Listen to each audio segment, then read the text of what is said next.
Então, eu gostaria de apresentar o Dr. César Melder, que vai falar hoje aqui para a gente. Ele é pesquisador de pós-doutorado da UFU, em Uberlândia. A abordagem da cognição incorporada, formulada como uma alternativa ao cognitivismo, tem ganhado popularidade nos últimos anos, como a gente pode notar por esse encontro, mas também tem recebido críticas. E o César vai apresentar e discutir algumas dessas críticas na apresentação intitulada Cognição Incorporada é um programa de pesquisa vazio e trivial? Obrigada. Boa tarde, obrigado a vocês. Obrigado quem nos prestigia online também. E a apresentação precedente já facilitou a minha vida porque preparou uma boa parte das coisas que eu vou tratar. De fato, existe na filosofia da mente contemporânea essa tendência, ou esse boom, essa emoção na direção de visões corporificadas da conexão, da cognição, desculpe. E tentando me apropriar dessa literatura, dessa perspectiva teórica, eu me deparei com um artigo muito interessante de 2016, intitulado A Pobreza da Embodied Cognition. Tu irias virar a câmera para lá ou não, né? Ok. É um artigo escrito por um grupo de pesquisadores americanos do sul dos Estados Unidos, publicado nessa Economic Bulletin Review. Vocês veem ali brief report, mas não tem nada de brief, são mais de 20 páginas, então se isso é brief, então mudou o meu conceito de brief. Seguida de uma resposta, 2017, de dois poloneses, cujos nomes eu infelizmente não sei pronunciar, então eu vou me dar a liberdade de pronunciá-los do meu jeito, e vai ser Volozhin e Hall. Os primeiros são Goldinger e um grupo de colegas. E são dois trabalhos que a mim me permitiram ganhar muito terreno, no sentido de conhecer essa tradição. Por quê? Porque o Goldinger e seus colegas criticam duramente a tradição da Embodied Cognition, tanto de um ponto de vista lógico, como também de um ponto de vista empírico. E os poloneses, o Volozhin e o Hall, reagiram a essas críticas, sinalizando que os primeiros têm uma visão metodológica equivocada da Embodied Cognition.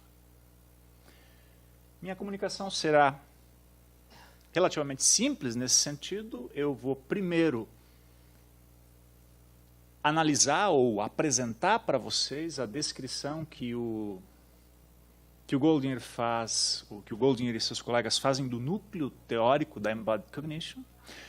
Você que estudou a filosofia da ciência, quando ouve a palavra núcleo teórico, já provavelmente associa com a filosofia da ciência do Lakatos, de que teorias são programas de pesquisa que têm um núcleo teórico e um cinto de proteção. O núcleo teórico é fixo, aceito como irrefutável, e o cinto de proteção é flexível, ele é criativamente expandido.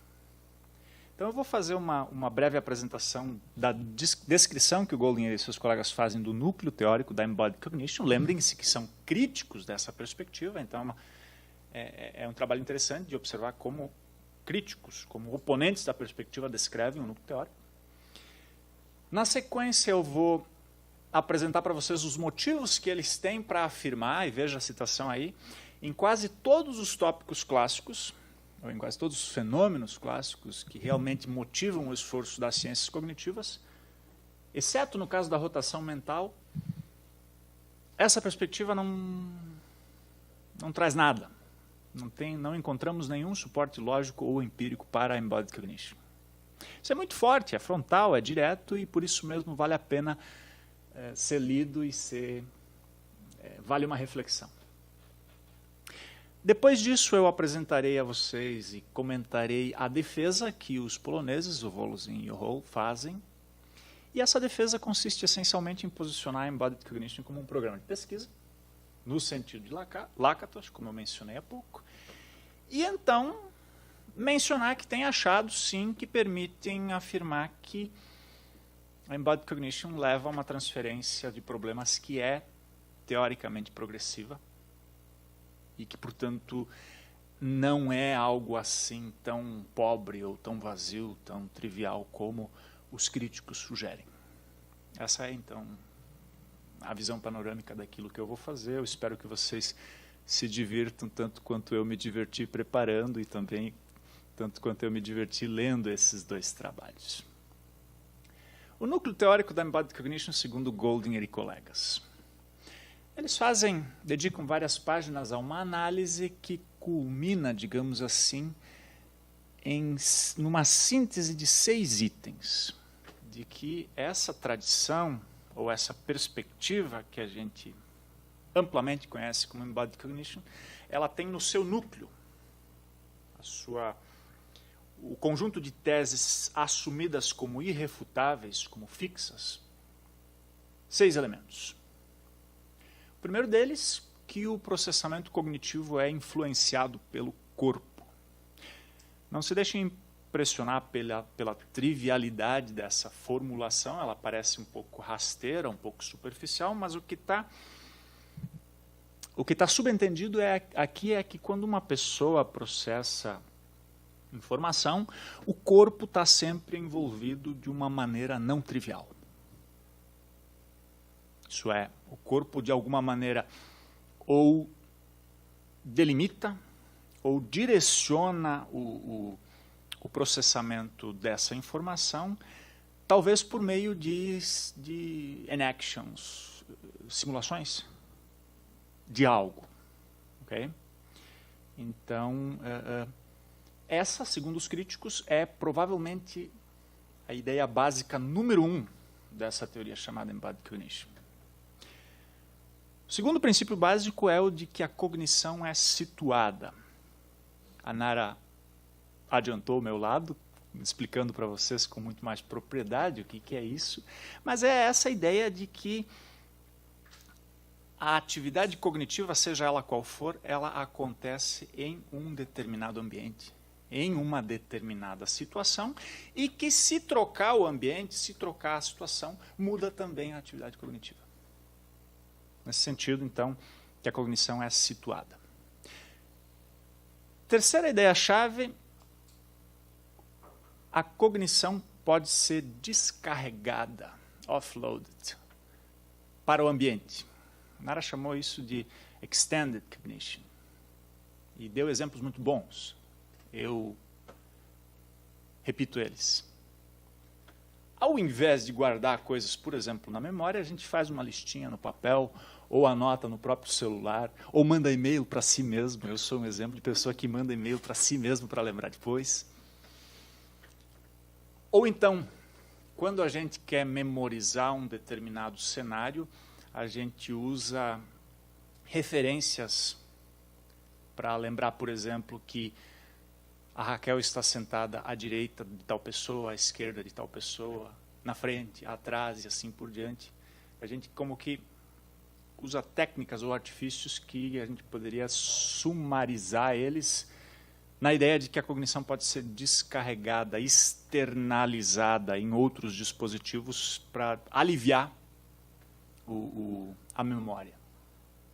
Uma outra maneira de sumarizar consiste em dizer que a gente tem uma certa preferência para a percepção em detrimento da memória. Quando eu posso escolher deixar alguma coisa para a percepção, por exemplo, uma listinha que eu posso olhar depois, eu prefiro o suporte perceptivo ao invés da memória. Quarta ideia-chave da Embodied Cognition, segundo os críticos, de que o sistema cognitivo estende-se ao ambiente. No sentido de que as forças que direcionam as nossas atividades cognitivas, elas também são forças externas.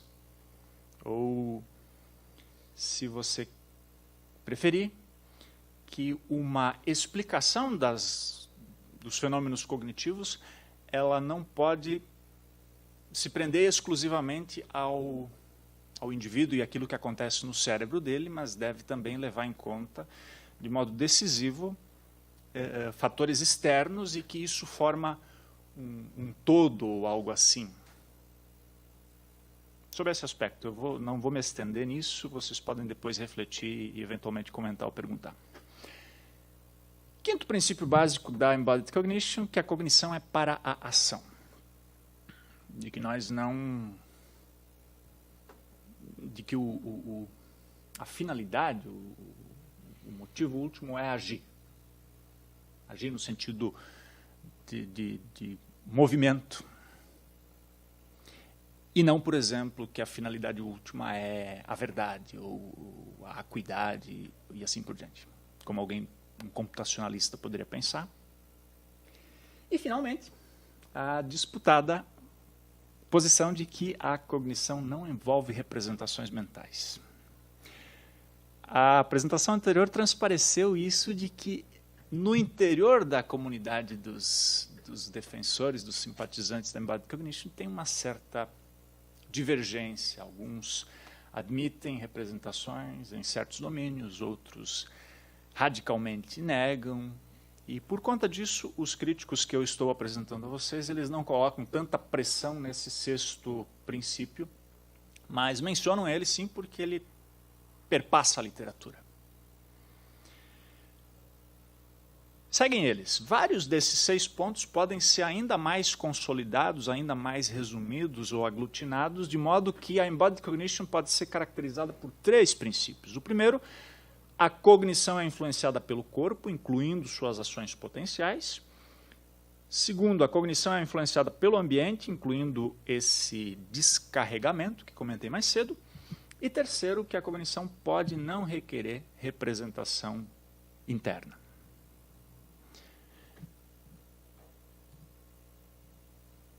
O que eles dizem depois de fazer essa descrição do núcleo teórico da Embodied Cognition? Os princípios básicos, esses 6 ou esses 3, na versão mais resumida, da teoria corporificada são inaceitavelmente vagos. Por exemplo, é vago dizer que a percepção é influenciada pelo corpo, ou eles não são nada de novo. Não tem novidade alguma aí. Por exemplo, que a cognição evoluiu para otimizar a sobrevivência, que as emoções afetam a cognição, que os acoplamentos de percepção e ação são importantes e assim por diante. Não sou eu falando, tá? Estou apresentando o que os críticos estão dizendo. Eles prosseguem. Esses princípios são frequentemente cooptados de outras fontes, como a evolução, vagos de maneira tal que inviabilizam a construção de modelos, trivialmente verdadeiros, oferecendo poucos novos insights, e ocasionalmente sem sentido. Então, vazios ou vagos que é tipo isso e nada é quase a mesma coisa. Para ser justo, alguns fenômenos cognitivos, como por exemplo a rotação mental, falarei disso em seguida, parecem consistentes com os relatos corporificados. Nossa mensagem geral, no entanto, é que a Embodied Cognition não pode substituir a psicologia cognitiva e nem pode iluminar um caminho para unificar vários ramos da psicologia. Vejam vocês que é uma crítica explícita, frontal, clara, martelo no meio da testa. E é interessante porque a gente aprende um monte lendo um trabalho desses e por isso que eu me senti motivado a usar ele como uma referência básica para pensar sobre isso. O que esses autores têm em mente quando eles dizem que a Embodied Cognition não proporciona nenhum suporte lógico e também nenhum suporte empírico? O segundo movimento deles consiste, como eu mencionei no início, e está no meu resumo também, em pegar esses 6 princípios recém-apresentados e falar de fenômenos cognitivos clássicos que têm movimentado e preocupado e ocupado cientistas cognitivos ao longo de muito tempo já, com a seguinte pergunta: o que esses princípios juntos tem a dizer sobre esses casos, sobre esses tópicos clássicos, como eles chamam. Então, eles selecionam e comentam de modo relativamente detalhado. Eu não vou fazer isso aqui. Se você ficou curioso ou curiosa, leia o artigo. Eu tenho certeza que você vai aprender bastante lendo ele. São 9 casos que eles dizem que são tópicos clássicos das ciências cognitivas e apenas em um deles, a rotação mental, que eles concedem que a Embodied Cognition, com esses 6 princípios ou com essas 6 ideias no núcleo, tem algum chão. Suporte lógico aqui, tanto quanto eu fui capaz de interpretar, tem o seguinte sentido. Se a partir desses 6 princípios é possível derivar uma explicação para um certo fenômeno, isso é uma explicação a posteriori, nesse sentido ela é lógica. E suporte empírico, se eu bem entendi, tem a ver com força preditiva, com se a Embodied Cognition tem, em relação a esses tópicos clássicos, predições a fazer. Então, nesse sentido, eles dizem, não tem suporte lógico, não dá conta de uma explicação melhor do que as outras explicações já disponíveis, e não tem suporte empírico porque os princípios são vagos de tal forma, são vazios, são triviais, são sem sentido, que eles inviabilizam a construção de um modelo ou a produção de alguma predição, antecipação de algum fato. Eu quero comentar brevemente, só para dar a vocês o sabor da coisa, um que outro desses tópicos ou desses fenômenos. Pelo menos o primeiro deles, que é o Word Frequency Effect, que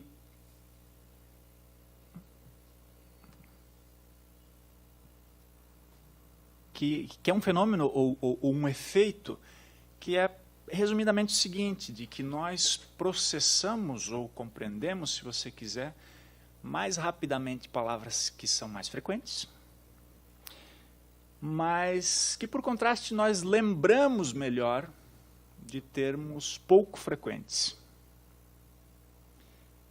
E ainda que a compreensão de determinada palavra é afetada pela relação que essa palavra tem com outras palavras. Um pouco no sentido de priming effect, embora o priming esteja aí também no quarto dos tópicos clássicos. Aí eles descrevem um pouco a literatura empírica que demonstra esse efeito de frequência de palavras e fazem a pergunta, o que é esses 6 princípios lá? O que o primeiro deles, que a cognição, que o processamento cognitivo é influenciado pelo corpo, tem que ilumina isso?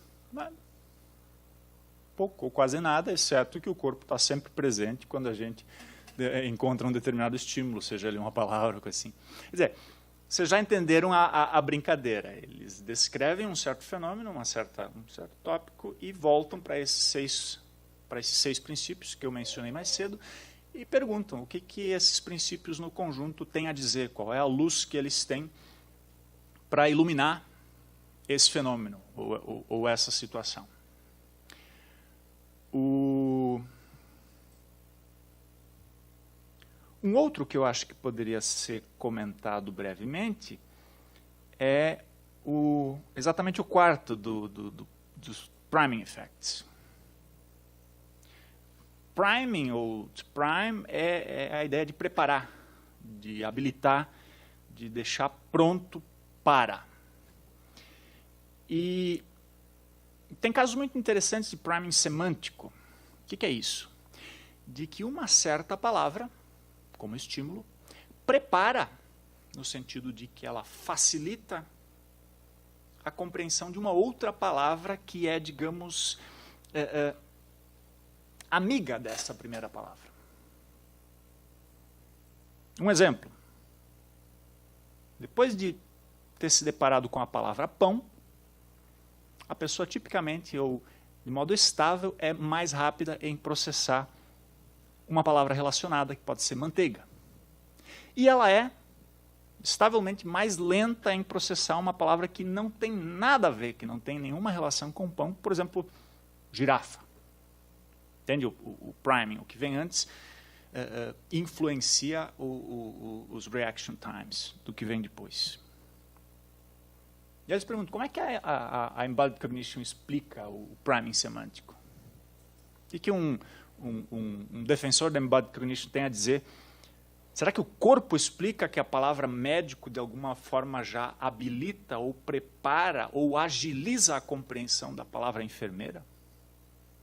Ou então que a palavra China prepara, habilita, agiliza o entendimento da palavra Japão?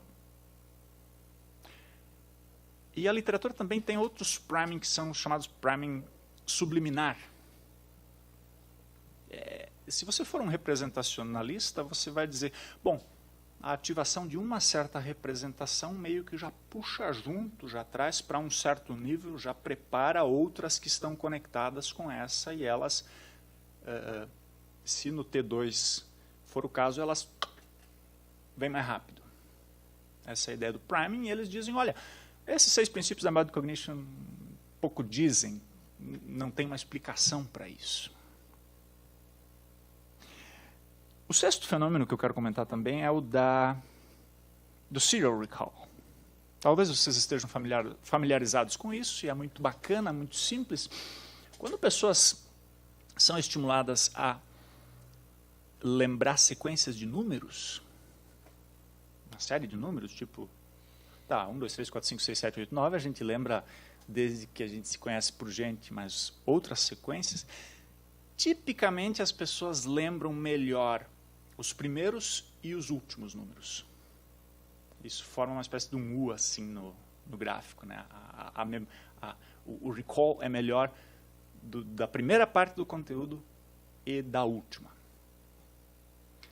Mesma pergunta. O que os princípios da Embodied Cognition têm a dizer para iluminar esse fenômeno que é muito documentado na literatura, foi repetido em diversos experimentos, e esse serial recall forma sempre essa mesma curva. O que está no meio é o mais difícil de lembrar. Finalmente, deixa eu lhes dizer também esse caso da rotação mental. Por quê? Porque esse, no entendimento dos autores, é o tópico no qual a Embodied Cognition pega pé, de alguma maneira. E é um caso muito interessante, que é um teste que foi desenvolvido lá nos anos 70, não sei lhes dizer o nome do autor, mas ele é muito simples e ele consiste em mostrar para os sujeitos 2 figuras, 2 imagens na mesma tela, que essas imagens são ou idênticas, ou uma espelha a outra. Se vocês olharem aqui para a minha mão, vocês vão entender a ideia de espelhado. Okay? E se vocês olharem para isso daqui, vocês vão entender a ideia de idênticas. Qual é o achado na rotação mental? De que com o passar do tempo, à medida que a pessoa vai avançando no teste, ela fica melhor no sentido de identificar corretamente imagens idênticas, mesmo quando essas imagens idênticas não estão emparelhadas, elas têm uma rotação, elas estão, entende aqui, ó.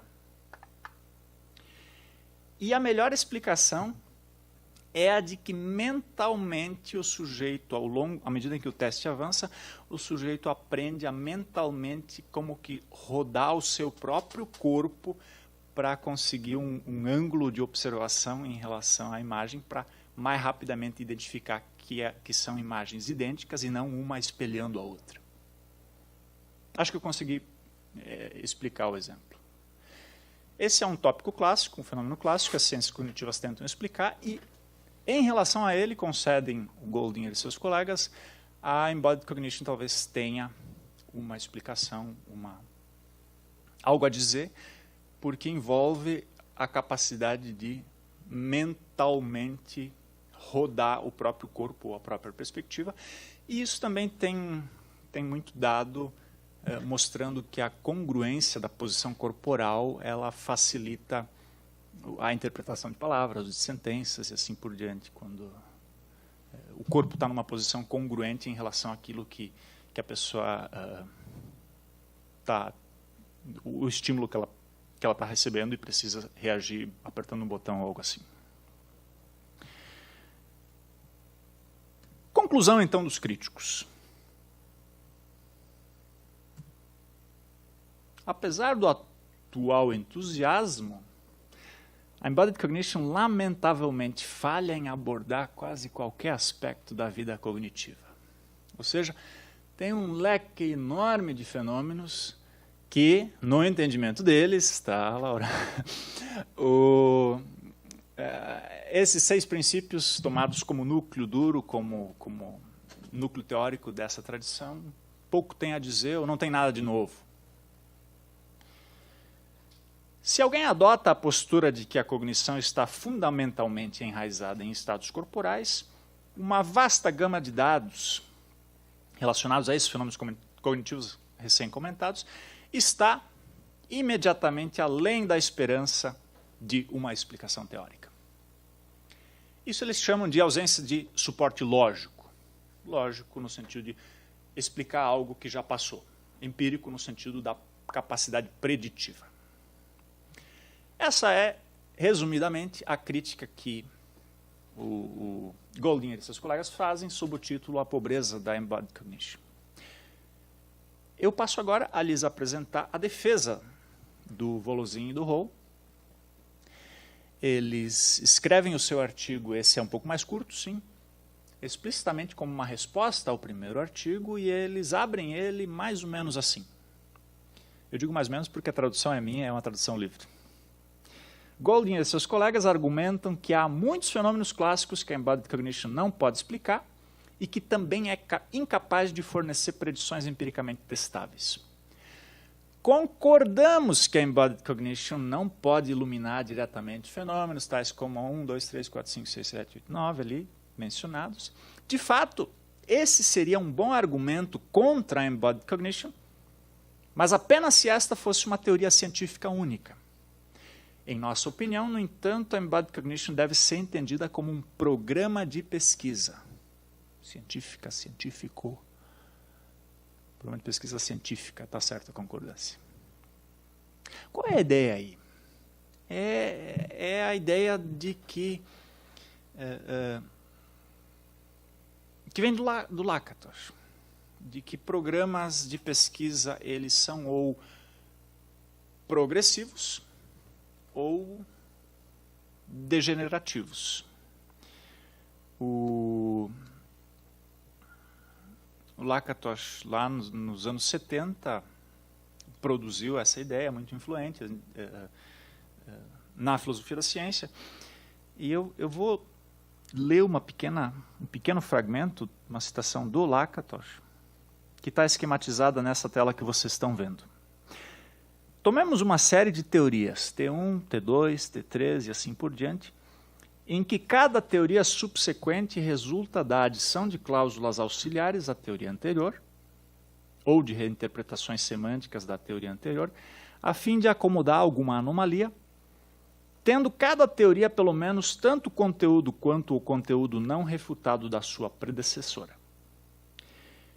Digamos que uma série de teorias nessas condições será teoricamente progressiva ou constituirá uma transferência de problemas teoricamente progressiva se cada nova teoria tiver algum excesso de conteúdo empírico em relação à sua predecessora, isto é, se ela predisser algum fato novo até então inesperado. Digamos que uma série teórica progressiva de teorias será também empiricamente progressiva, ou constituirá uma transferência de problemas empiricamente progressiva, se parte desse conteúdo empírico excessivo for também corroborado, isto é, se cada teoria nova nos conduzir à descoberta real de algum fenômeno novo. Finalmente, seja-nos permitido chamar de progressiva a transferência de problemas se ela for ao mesmo tempo teórica e empiricamente progressiva, e degenerativa se não o for. Só aceitamos as transferências de problemas como científicas se elas forem pelo menos teoricamente progressivas e se não forem, rejeitamos-las como pseudocientíficas. O progresso na ciência mede-se então pelo grau em que uma transferência de problemas é progressiva. Em palavras bem mais simples, é teoricamente progressivo um programa de pesquisa que cresce, cujo cinto de proteção cresce, teoricamente, de modo a tentar explicar novos fenômenos, mais coisas que, ao contrário, se transformariam em anomalias. Se essa explicação gerar alguma nova predição, e se essa predição for corroborada, ou seja, se esse esforço for capaz de antever ou de antecipar novos fatos reais, então o programa é também empiricamente progressivo. É isso que os defensores da Embodied Cognition estão tentando dizer, obrigado, que a Embodied Cognition é um programa de pesquisa progressivo, ela leva a uma transferência teórica de problemas e, enfim, ela não é tão vazia ou tão trivial como os críticos há pouco comentados sugerem. De fato, dizem o Volozhin e o Hall, do fato de que a Embodied Cognition não explica uma série de fenômenos clássicos, não se segue que é um programa degenerativo. Esses fenômenos, eles eram ou são problemas de um enquadramento teórico. Embodied Cognition constitui um outro enquadramento teórico e não necessariamente um enquadramento teórico diferente precisa dar conta de problemas que são de uma outra perspectiva, de uma outra teoria, de um outro enquadramento. Okay? Então, nesse sentido que, se a Embodied Cognition não explica uma série de fenômenos clássicos, isso não significa que ela é degenerativa. Por quê? Porque no novo enquadramento, um outro conjunto de descobertas, um outro conjunto de fenômenos tem sido tratados. Ou uma outra série de problemas, que não aqueles antigos lá, os clássicos. Ou, nas palavras dos próprios autores, um número crescente de descobertas acerca de fenômenos tais como o processamento de conceitos emocionais, memória emocional, resolução metafórica de problemas, compreensão da linguagem, demonstram que a Embodied Cognition leva a uma transferência progressiva de problemas na ciência cognitiva. E um caso particularmente interessante é o da cognição matemática. Esse Spatial Numerical Association of Response Codes, SNARC, é um fenômeno cognitivo que apareceu ou ganhou atenção pelo desenvolvimento da Embodied Cognition. O que está em jogo aí? O que é isso? De que nós processamos quantidades de acordo com a localização destas, ou mais para a esquerda ou mais para a direita. Veja que quando nós lemos da esquerda para a direita, né? Quando nós escrevemos números em ordem crescente, nós também escrevemos 0, 1, 2, 3, da esquerda para a direita. E também esse parâmetro de esquerda e direita está presente quando nós nos deparamos com um estímulo numérico. Números menores que estão mais à nossa esquerda no campo visual, a gente entende mais rápido do que se eles estiverem na direita. Números mais altos, quando estão na esquerda, a gente entende eles mais lentamente do que se eles estiverem mais à direita no nosso campo visual. Então esse é um exemplo muito interessante de que, inclusive, a cognição matemática ela é espacial. e, nesse sentido, tem tudo a ver com o corpo, de como o corpo está posicionado, essa questão de esquerda e de direita. E, inclusive, quando se trata de apertar botões, por exemplo, algum teste que envolve apertar o botão da esquerda quando o número é menor, ou apertar o botão da direita quando o número é menor. O reaction time, o tempo de reação, é mais rápido quando tem uma congruência das quantidades matemáticas menores à esquerda e as maiores à direita. O Volosin e o Hall comentam esse caso como um indicativo consistente de que um novo enquadramento teórico chama a atenção para outros fenômenos cognitivos e não mais para os problemas ou para os fenômenos clássicos, como os críticos disseram, tem essas coisas aqui que vocês não resolvem, não dizem nada. Então, a conclusão dos defensores, meu tempo está terminando, é a seguinte. A Embodied Cognition é um programa de pesquisa que permite a conceituação e a compreensão de certos fenômenos cognitivos, assim como outros programas de pesquisa. Eles mencionam a cibernética antiga, o representacionalismo, o computacionalismo. A Embodied Cognition não fornece instruções diretas para experimentos. Não permite predições de fenômenos e não explica descobertas anteriores. E aí eles têm uma frase que me chamou muita atenção, e é a seguinte: o poder de cada um desses programas, a cibernética antiga, o representacionalismo, o computacionalismo, a Embodied Cognition, reside no fato de que eles levam a iluminar aspectos individuais da cognição. E todos eles serão úteis desde que levem a uma transferência progressiva de problemas. Eu leio isso como dizendo mais ou menos o seguinte, eu já vi o sinal, de que diversas orientações teóricas ou diversos marcos teóricos podem conviver. Computacionalismo explica A, B e C, a Embodied Cognition D, E e F, o representacionalismo dá conta de outras coisas.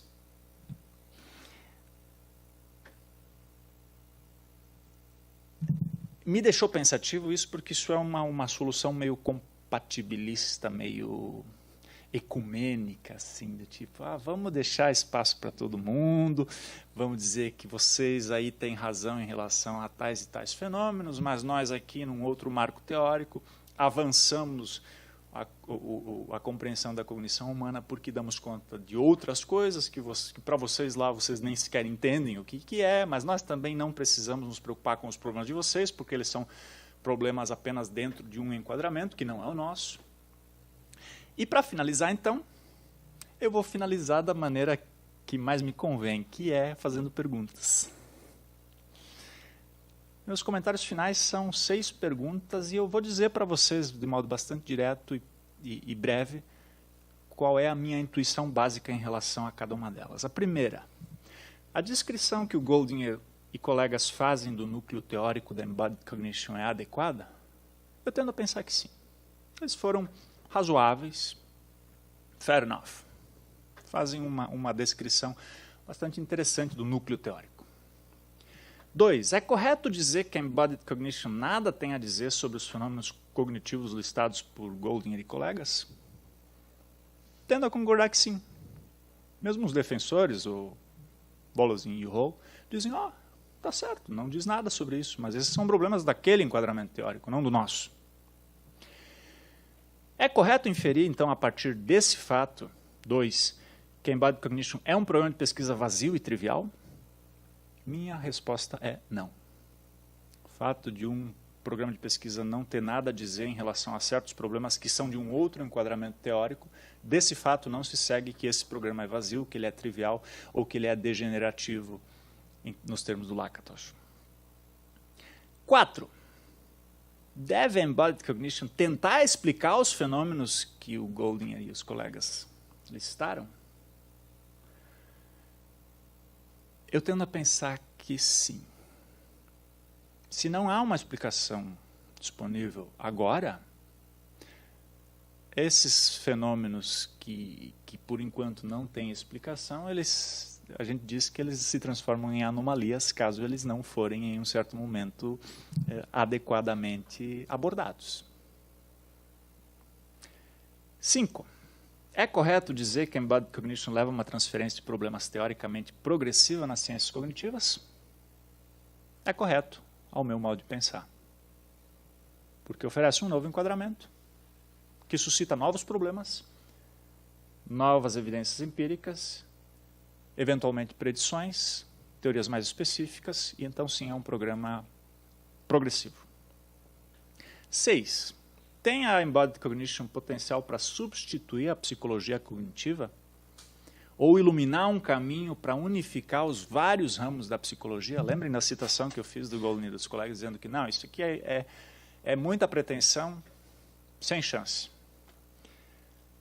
Eu honestamente não sei se a Embodied Cognition tem fôlego para se candidatar como paradigma que substitui a psicologia cognitiva.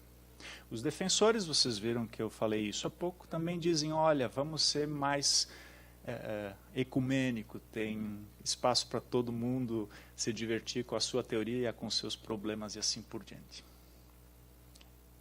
Eu finalizo por aqui, muito obrigado pela atenção de vocês e curioso para ouvir o que vocês têm a me dizer.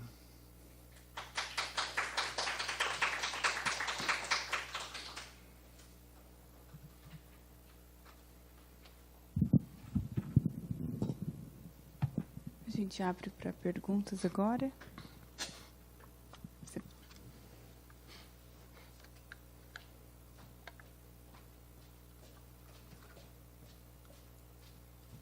Obrigado, César. Essa é uma curiosidade sobre aquele problema que você coloca ali de apertar mais, do padrão de apertar mais do lado esquerdo ou lado direito, agora eu não lembro qual é. Mas eu fiquei pensando muito sobre os japoneses, que se organizam mentalmente, né?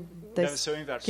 Pois é. Aí, é só o inverso? Enfim. Eu suspeito que seja, não tenho uma resposta melhor do que essa. Tá certo. Era só isso. Tem mais alguém?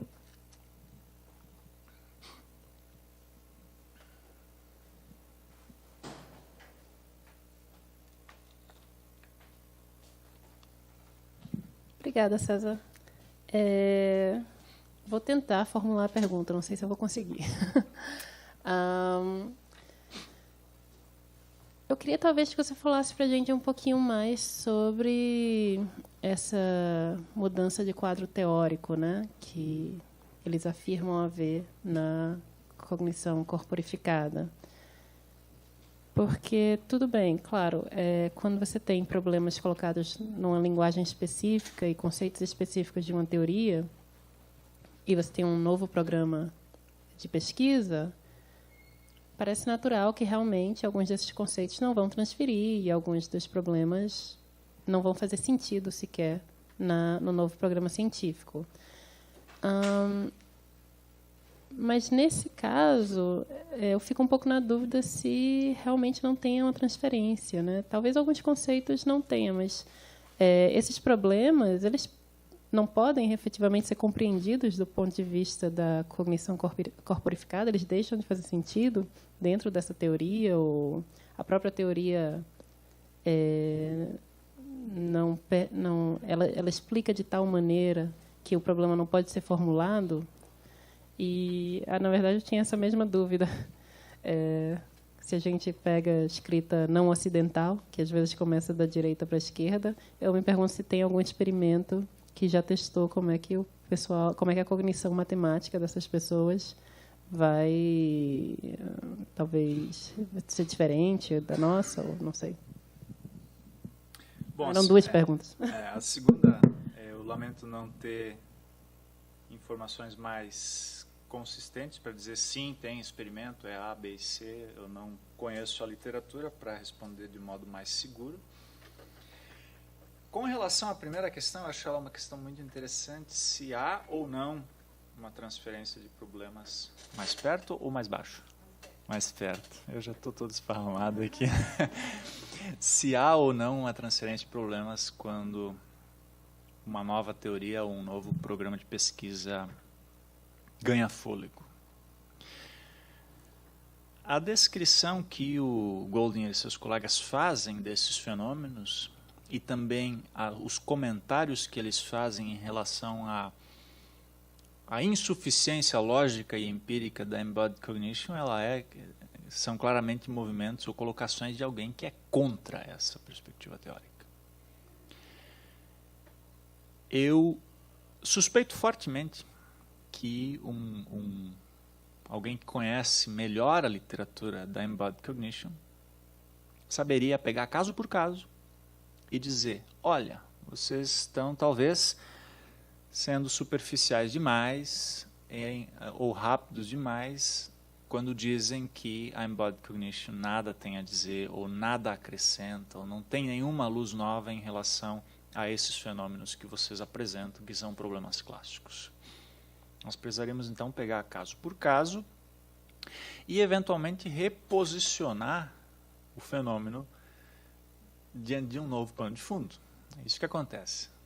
Quando você tem um pano de fundo computacionalista, por exemplo, um certo fenômeno aparece como uma questão estatística, matemática.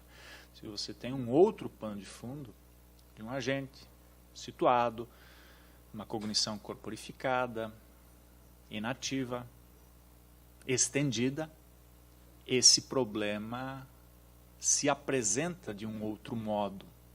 Ele precisa como que ser redescrito e ser reinterpretado. Problemas ou casos, eles não são neutros, no sentido de que você pode pegar uma determinada coisa e posicionar ela diante de vários panos de fundo e ela permanece essencialmente a mesma.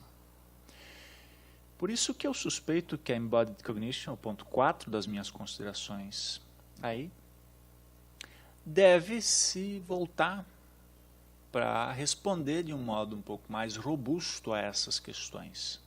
Eu, sinceramente, a minha intuição é a de que é precipitada ou é muito rápida a conclusão de que os princípios da embodied cognition nada acrescentam em relação a esses fenômenos.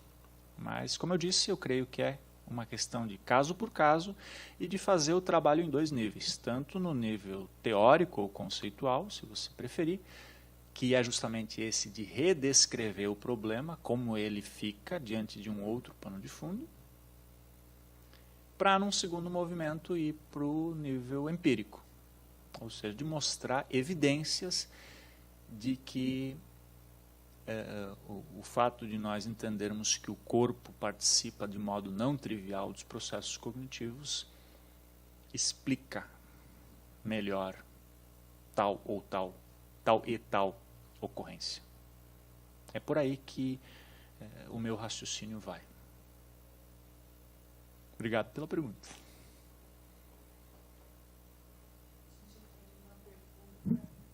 Da internet, vou ler aqui, do Giovanni. Obrigada, Giovanni. Qual a concepção de representação que você favorece nessa perspectiva compatibilista? É o Giovanni da... Não, Giovanni. Olá, Giovanni, obrigado pela pergunta. Essa perspectiva compatibilista é uma sugestão dos autores do segundo artigo que eu comentei, do Volozhin e do Hall. São eles que dizem que diferentes programas de pesquisa podem como que coabitar, e cada um deles dá conta de alguns aspectos individuais da cognição. Isso que me chamou a atenção porque é uma solução, digamos assim, amigável. Isso você notou nas entrelinhas que eles não abordaram a questão se a embodied cognition tem ou não potencial para substituir a psicologia cognitiva. Ou se ela tem ou não potencial de iluminar um caminho para unificar vários ramos da psicologia. A pergunta é acerca das representações, certo? Qual é a... Está me ouvindo, Nara? O conceito de representação, sim. Eu, pessoalmente, entendo assim. A gente tem um fenômeno e uma explicação do fenômeno. Quando nós conseguimos explicar o fenômeno sem precisar postular representações, excelente. Se nós não conseguimos produzir ainda uma explicação de um fenômeno X sem postular representações, a gente postula atividade representacional para conseguir elaborar uma explicação desse fenômeno. Quer dizer, um uso parcimonioso ou muito controlado de representações no âmbito das explicações. Fenômenos são uma coisa e a explicação de fenômenos é outra coisa. É na explicação que a gente admite ou não representações. Se elas existem de fato, se elas são reais, eu não sei o que essa pergunta quer dizer. Eu só consigo entender a ideia de representação no âmbito da explicação. Ou seja, uma coisa que a gente postula para conseguir explicar razoavelmente um certo fenômeno cognitivo, um certo evento, um certo acontecimento, um certo comportamento de um agente cognitivo. Se precisamos de representações, a gente as usa controladamente com essa premissa, digamos, ou com essa promissória, assim. Por enquanto precisamos delas, mas pode ser que no futuro, com avanços das neurociências, com o avanço dessa perspectiva, a gente, para explicar esse fenômeno, já não precisa mais. Melhor para nós. Elimina a representação. Bom, em outro ainda precisamos falar de representações para explicá-lo, por enquanto. Talvez em T2, daqui a um certo tempo, o recurso à representação possa ser eliminado também e a nossa explicação, sem discurso representacional, ao meu modo de pensar, é melhor. Acho que respondeu.